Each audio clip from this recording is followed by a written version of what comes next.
So let's imagine, right, this is your job. Your job is to get up every day, open a random door and speak to someone you've never met on the basis this person could by the way, it's trying to hate you. The person you're talking to is always, in every circumstance, going to be in some fashion hostile.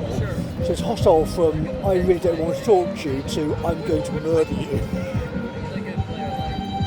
You're expected to do that in public with no security.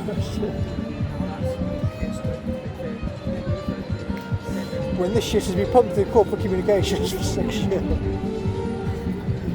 You've caught them repeatedly. Their genius strategy will announce what we're doing, expect you to not decode our incredibly clever word games. Oh no, how will the court service ever work that one out?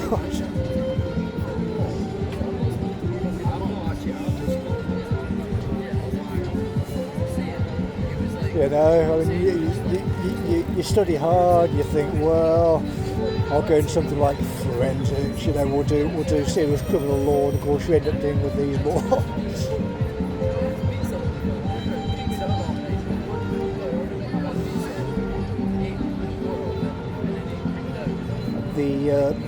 The worst way the organisation was run, I mean, the sort of people all over the place were just so dumb.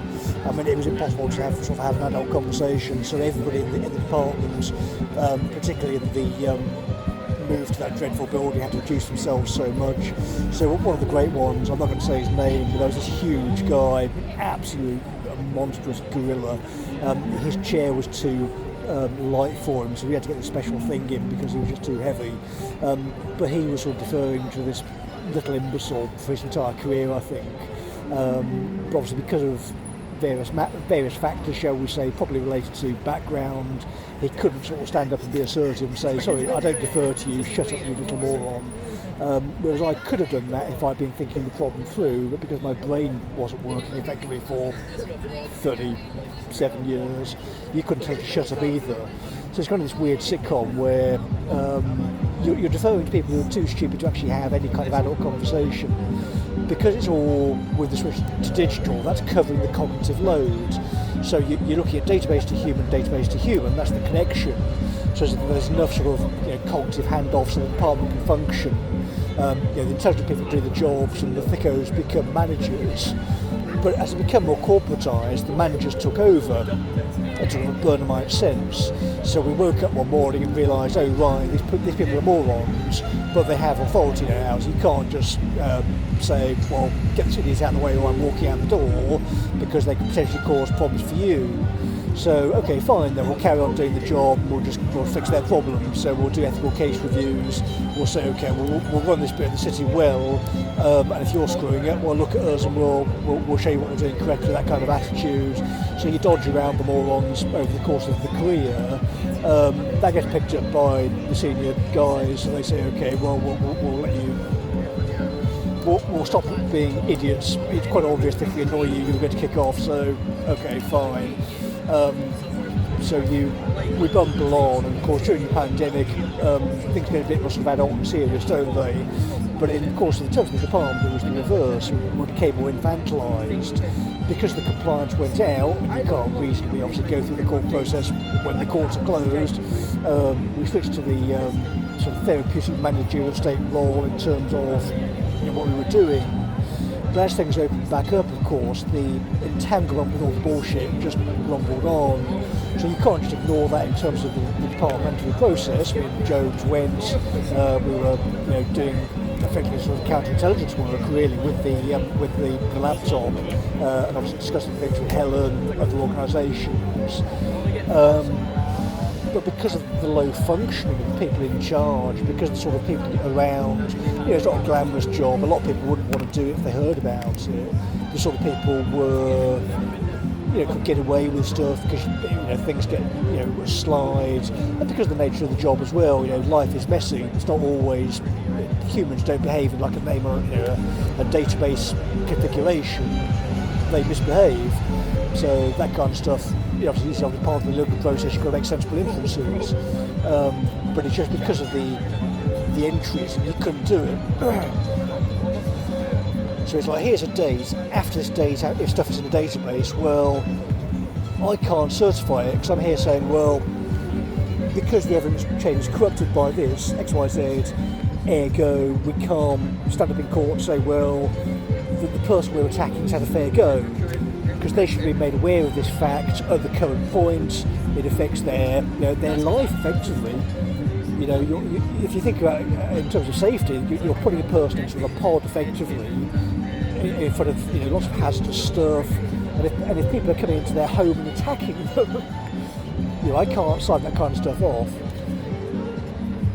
So you think about the evidence chain, so that kind of stuff goes into Rowlia. Okay, it's a bit awkward, so she didn't ask for this, it's not her fault, but it's gone into the evidence chain that's going to have an effect on the department. And of course, okay, it's not her fault, but it is the HR director's fault, which will be Hewins, I believe, then whoever came after her up until Canning, logically. We don't believe he's still there. We haven't been notified as far as we're aware that he's left. Right? So the criminal liability is tap medical. So what date was tap Canning aware of the law change? Where was the guidance? Where was the medical evidence? If anybody's involved with tangentially medical advice, what have they been paid? And given that I've been doing this apparently for free, when I'm not a licensed clinician, I can point you towards doctors. The answer is nothing, because I was doing it as part of the job. I'm expected to be competent because of the sort of seniority and background in education. And I'm down from a museum full of body parts.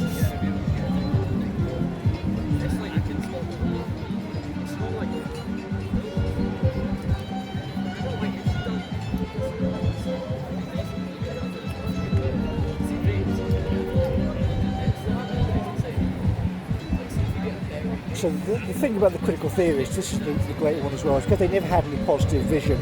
It's criticise, and just moan, and society will change. So it worked, of course, their strategy, Marcuse's wave has hit us, and this is the result. You can see his work in the physical world now. But as the wave recedes, and of course something else comes in, you need a positive vision. So if you use the wrinkle in time, of course, the sword, of course, becomes active, doesn't it? So at the moment, in terms of the law, it's an ornament, effectively. It's not actually usable. So you'd have to say to the police, it has ornamental value. But of course, in historical terms, that's not the case. So in the current political zeitgeist, with the potential referendum, you could confidently say that given Cotton's paper trail and going quote-unquote beyond the law, a member of the Cromwell Club could cut his head off. Right? So if you want an MP's selling pitch, well, if elected, I'll cut John Cotton's head off and we'll release the clinical guidance paper trail. I don't know. Someone might vote for it.